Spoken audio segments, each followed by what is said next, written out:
not to diminish Roman as if he isn't great. What is an all-time great? Who is an all? I think that to be an all time great is done in different ways. I think that the way it looks is different all the time.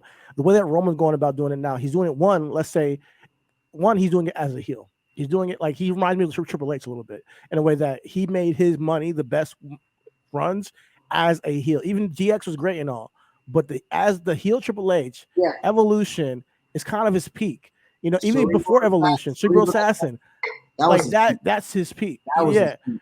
that was his peak performance as like in his body, like his performance in the ring. But But I character think that character. and that But then he got Evolution, and he brought up Batista, and this is the Evolution version of Triple H, like with the Bloodline. That's what I compare these two to. Like, yeah, you know, Roman had great matches, like as you know, the big dog and all that stuff, but that's what he's like. You know, now he's like with the Evolution portion of his career, like Triple H, where he's running the company, top dog as a heel for 903 days plus now as champion, and no one's coming close to his performances, his mannerisms, and his mic work, his cadences, how he takes his pauses, how he communicates with the crowd, his trash talk, how he knows to like look over to Sammy's wife in the match and talk shit to her. Every little thing he does but is reactive to the crowd now. It's not like that's his quest. That's him on his quest to be an all-time great. Right? So when we make the comment, is he one now, or is this performance the one that has put him on the map or put him on top of everything? I will say this. has he crossed Roman, that threshold yet? And you saying no, and I'm saying he's there almost. I will say this: the threshold of being an all-time great just does come with what he's doing right now. Right? It does come with what it is that he's doing right now. It does come with um I guess it comes with the evolution of the character, like you say, you know what I'm saying? Yeah. Um and I think for the most part too is that um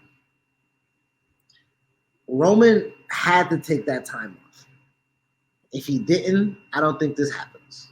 I don't know. Yeah, you know, that's a good question. That's a good because I think when you have something like leukemia and you have your life um like flashing before you, and you say, "Listen, I'm going back to wrestling.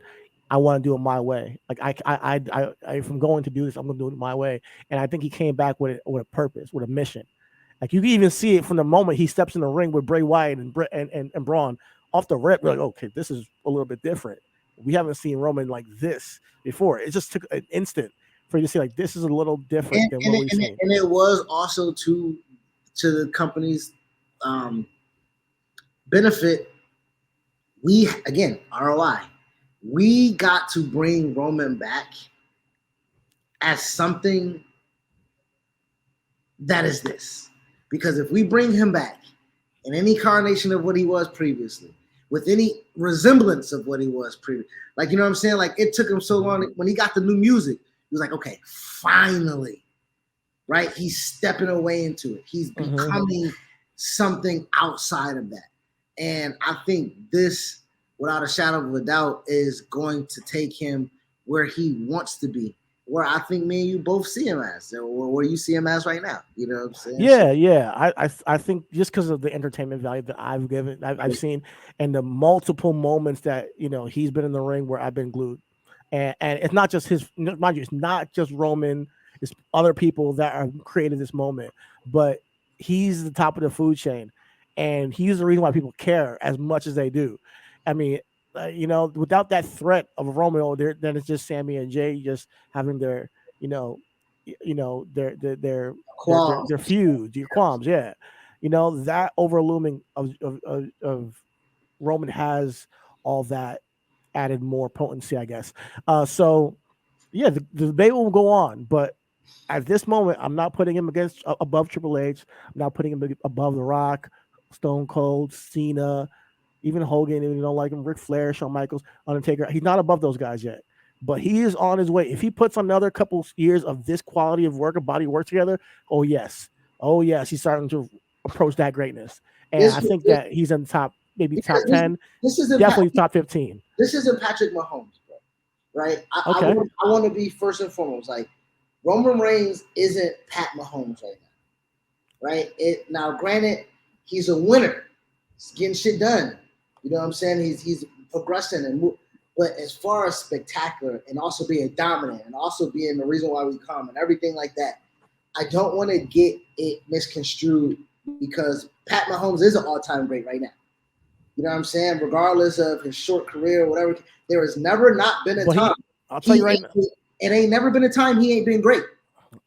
So with the conversation with Roman, there has never not been a real time where he's gotten the go that he has been consistently great. It's always been a rejection. There's always been something that kind of takes that back. But you said on the group chat he's Joe Flacco. He ain't Joe Flacco. If anything, I'll say he's more like a Matthew Stafford, of where we always knew he had the talent. I mean, I've known he had the talent since NXT, but he's winning. Now you feel like a champion. Now you feel like a champion. And last year with Matthew Stafford, he felt like a champion. And when he won that Super Bowl, so I would say that he's more in kind with him. And there's still a debate with Matthew Stafford: is he a Hall of Famer or not? After he won a Super Bowl, and that's exactly where Roman stands right now. After all the stuff he's done, if you want to still have that debate, we can have that debate. But me, I'm crowning the dude. I think he is top 10, if not top 10, definitely top 15 wrestler of all time, just off of the body of work he's put together so far.